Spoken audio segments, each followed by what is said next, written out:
Here I have OnePlus Nord CE 2 Lite, and today I'm going to show you how to enable camera watermark on this device. So firstly, let's open camera, and tap here, go to its settings, and then go to the watermark.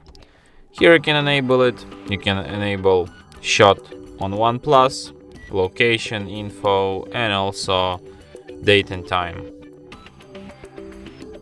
So yeah, and that's it.